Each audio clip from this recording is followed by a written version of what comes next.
এই যে উনি উঠলেন, কালকে রাত্রি 2টোর সময় শুয়েছে, এখন বেলা 10টা বাজে, এখন উঠেছেন। উঠে উনি দেখছেন।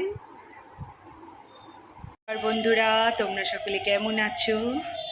আজ যেন আমার খুব আনন্দের দিন। আজ সকালে উঠেই পুজোটা আগে দিয়ে নিলাম। আজ আমার নাতির অন্নপ্রাশন। তোমাদের সকলের আশীর্বাদ ওর খুব দরকার, যেটা ছাড়াও এগোতে পারবে না। হয়তো জীবনে শিক্ষিত হবে, রোজগার করবে, কিন্তু সব থেকে ভালো দরকার যেটা মানুষ হওয়া, ভালো মানুষ হওয়ার, সেটা তোমাদের আশীর্বাদ ছাড়া হয় না। তোমরা সকলে ওকে অনেক অনেক আশীর্বাদ করো, ও যেন অনেক বড় হয়, ভালো হয়। আমি চলে এসেছি রান্নাঘরে। আসলে আমাদের ওর মুখে ভাতে পায়েসটা আর কি যেটা করব, সেটা আমি নিজে অল্প করে নেবো। এছাড়া কেটারিং আছে, কেটারিং সমস্ত কিছুই করবে, কিন্তু ওর মুখে ভাতের পায়েস আর 5 রকম ভাজাটা ওটা আমাদের করে নিতে হয়, যেটা ও মুখে দেবে প্রথম। তাই ওর পায়েসটা বসিয়ে দিলাম। এখানে চালটা ঘি দিয়ে ভালো করে মাখিয়ে রেখে দিয়েছি, আর দুধের মধ্যে ছোটো এলাচ আর একটুখানি তেজপাতা দিয়ে দিয়েছি।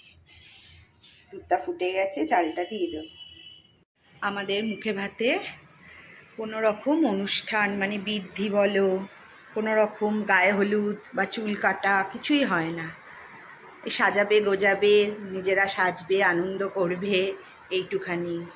কারণ আমার ভাসুরের একটা নানান রকম সমস্যা হয়ে গেছিলো বলার পরে সেই জন্য সমস্তই বন্ধ করে দেওয়া হয়েছে।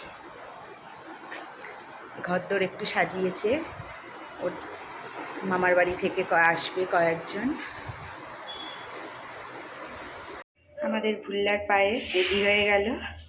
একটুখানি চেরি, কাজু, কিশমিশ, একটু খোয়া ক্ষীর সব সাজিয়ে দিলাম। কেমন হয়েছে এবার ও খাবে। করে নেব 5 রকমের ভাজা, করে নিচ্ছি 5 রকমের ভাজা, সবই ওর মতোই আমি করছি। আপনি একটু পিছনে আসুন, একটু তাকাবেন আপনি এদিকে। এই যে বাবা, এই যে আপনারা সাইডে হয় বসুন, না সরে যান। আপনি তাকান, আপনি তাকান, আপনি তাকান, আপনি একটু শুনুন, আপনি একটু শুনুন, একটু উপর পড়ে যাচ্ছে তো। হয়ে গেছে, বেশিক্ষণ করলে বিগড়ে যাবে। আমি তো চিন্তাই নেই, পাঁচটা খাওয়ার পড়ে গিয়া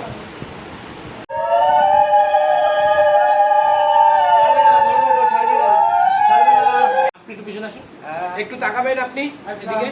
এই যে বাবা, এই যে আপনারা সাইডে হয় বসুন, না সরে যান। আপনি একটু তাকান দেখি সামনে।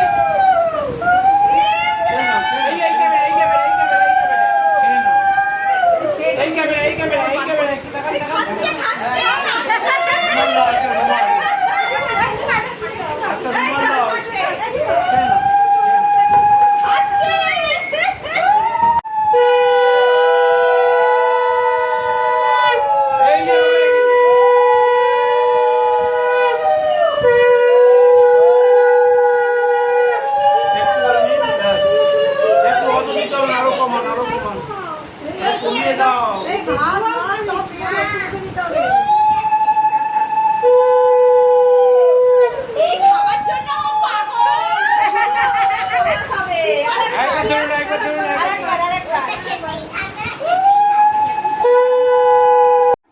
টায়ার্ড হয়ে পড়েছে, ফ্রেশ হয়ে শুয়ে পড়েছে।